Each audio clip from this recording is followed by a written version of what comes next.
Alright, this is gonna be my spin-off to the wrestling topic.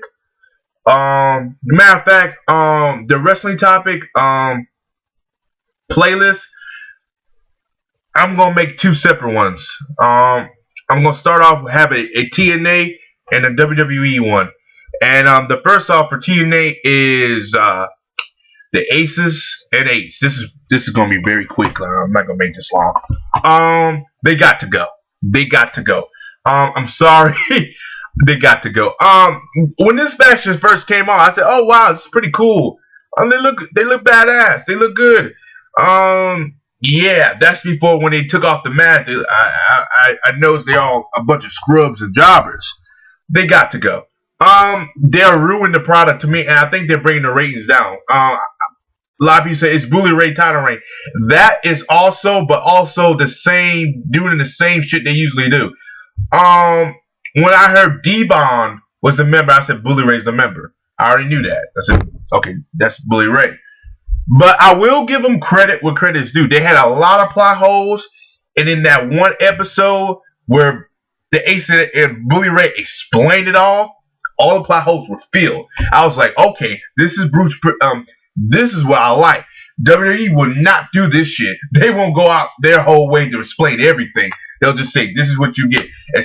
Look what we got with the Raw and not the general manager. We were supposed to believe that was Hornswoggle all the time. Come on now, really? Don't make us feel stupid now.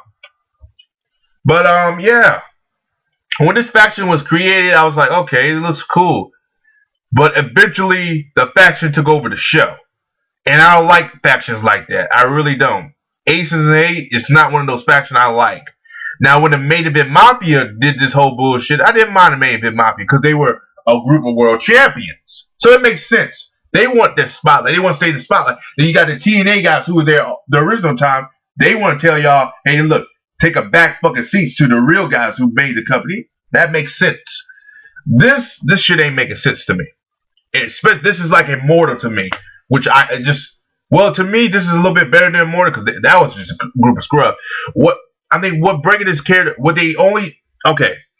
Let me start off like this: too many members, too many fucking members. Okay, I will say this: D'Lo Brown being there makes sense. He deserved to be there. Bully Ray was fine. Don't have a problem with that. D-Bond, fine. They have history. They should stay. And Mr. Anderson, just a guy from the outside. They brought him in because he was misused. That's fine. Mike Knox, the muscle, and what's his face? Luke Gallows or Doc. That's fine. Bring him there. Wes Briscoe, Garrett Bischoff, get the fuck out of there. There was no use for them. Why were they there? For Kurt Angle. They didn't need to be there. They did not. You could have Wes Briscoe just turn heel just on Kurt Angle to say, fuck you, because you never helped me against the Aces 8, but he never had to join the Aces 8. Garrett Bischoff, he never had to really join Aces 8. Aces and 8s.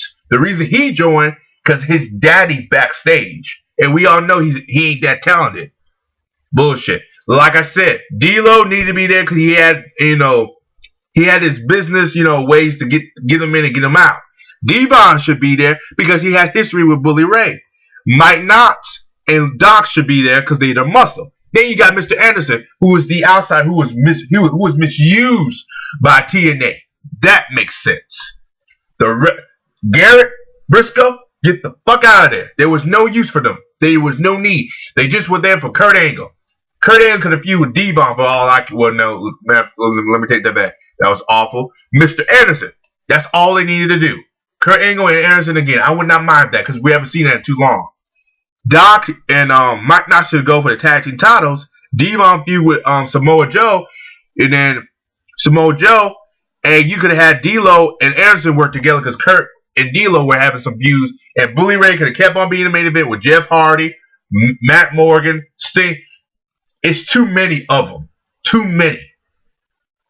Uno, dos, excuse me. 1, 2, 3, 4, 5, 6. That's all they needed. I think 6 members were fine enough. Not 8. Not 8. 6. Bully Ray, Anderson, D-Von. Doc, Knox, and D'Lo. That's all you needed. You didn't need Garrett. You didn't need Briscoe. Hell, you really didn't need Mike Knox and Doc. But if you want muscle to the team, they bring muscle. So yeah, you kind of need those guys. That's all you needed. That's all you needed. And what I would have done is when they revealed the whole mask, that's all you needed. That's all. Just too many members.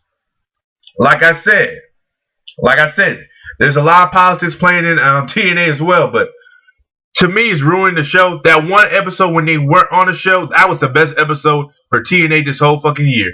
That is sad. That is fucking sad. We all talked about it on the internet. That was sad. That was really sad. It proves that these guys are dragging the show down, and the ratings were not bad. It was stable enough. The ratings now is low as fuck, 0.9. Man, they need to go. They need to go. Especially when the summer's coming up, because, you know, WWE look like they're in trouble this summer. They're in trouble this summer. They need to get those wrestling back. Ace of Ace, they should end that SummerSlam and get the fuck gone. Let them go. Let them go. Overall, that's my thoughts on this shitty faction. Shitty faction. That's why I call it shit faction. The Aces and shit. That's what they are. Aces and shit. I don't hate the people who are in there, but it's too overcrowded. It is too many of them. 6, all they needed was 6, and they would have been fine. Bully Ray, D'Lo, Anderson, Devon, Knox, and Gallows. That's all you needed. The rest of Briscoe, Garrett, get the fuck on. We didn't need you. This is my first wrestling topic on TNA Wrestling. I will have a separate playlist for this one. It's going to be called TNA Wrestling Topics, and I'm going to have a WWE Wrestling topic. This will be separate. Overall, that's my thoughts on the Aces and Eights. Horrible. How many months they've been doing this? 6, 8, 7, 9. It's been a while. 6, 7, 8 months. Yeah. A book, and then I'm not even getting into the part when they were booked like jobbers, because that was stupid, retarded stupid, and that really, you know, ruined the Aces and Eights for me. Hell, when Devon was revealed, that was ruining it for me. I thought it was funny as hell when Devon was revealed, because it made it show that we know Bully Ray's involved. But overall, that's my thoughts.